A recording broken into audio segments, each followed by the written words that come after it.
గురుగారు, భృగు మహర్షి కుమారుడైన ఉసనుడు శుక్రాచార్యుడిగా మారి రాక్షసులకు గురువుగా ఎందుకు బాధ్యతలు స్వీకరించాడు?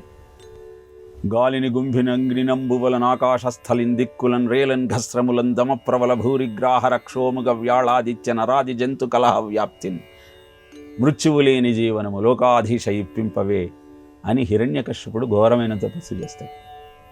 ఆ హిరణ్యకశ్యపుని కూతురు ఉష. ఆ ఉషను భృగు మహర్షికిచ్చి వివాహం చేస్తాడు హిరణ్యకశ్యపుడు. ఆ ఉషకు భృగు మహర్షికి జన్మించిన సంతానమే ఉషనుడు.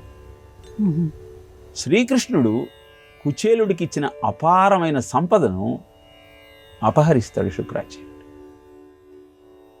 దానికి కోపోద్రిక్తుడైన శంకరుడు ఈ ఉష నుండి శిక్షిద్దామని చూస్తున్న సమయంలో ఎలా అయినా ఆ శంకరుని ఆగ్రహం నుంచి తప్పించుకోవాలని శివుడి హృదయంలోకే ప్రవేశించి ఆయన దేహంలోనే నివాసముండి శివనామాన్ని జపిస్తూ ఉంటాడు.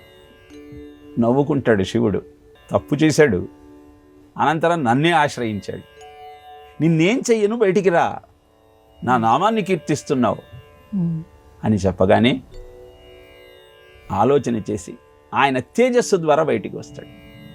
అలా తేజస్సు ద్వారా బయటకు వచ్చాడు కనుక ఆ ఉషనుణ్ణి శుక్రాచార్యుడు అన్నాడు.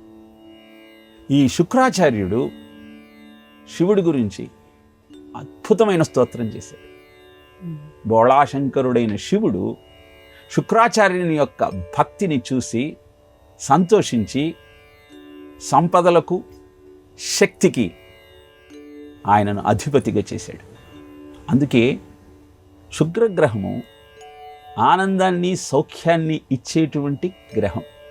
శుక్రుడి జాతకంలో ఉచ్చస్థితిలో ఉంటే అన్ని సుఖాలు, భౌతిక సుఖాలు మన సొంతమవుతాయి.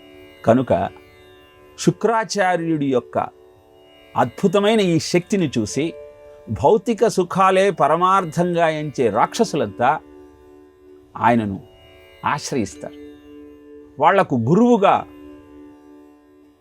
ఆధిపత్యం వహించి వారి విజయాలకు తాను కారణమవుతాడు.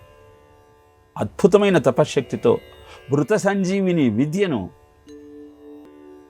అభ్యసించి శంకరుని ద్వారా పొంది యుద్ధంలో మరణించిన రాక్షసులనందరినీ తిరిగి పునరుజ్జీవితులను చేస్తూ ఉంటాడు. అలాంటి శుక్రాచార్యుడు తన సంపదనంతా శిష్యులకిచ్చి అనంతరం తపస్సు చేసుకోవటానికి వెళ్ళిపోతాడు. ఇదే భృగు మహర్షి ఉషా కుమారుడైన ఉషనుడు శుక్రాచార్యుడిగా అవతరించి రాక్షసుల గురువై వారికి మార్గదర్శకం చేసిన వైనం. మన్మథ మాసంలో చైత్ర శుద్ధ ఏకాదశి మఖా నక్షత్రంలో ఉషనుడు శుక్రాచార్యుడిగా అవతరించాడు. అలా ఆ పర్వదినాన శుక్రాచార్యుడిని అర్చించి కావలసిన సుఖాలనందిని అందుకోవచ్చు అని పురాణం తెలియజేస్తుంది.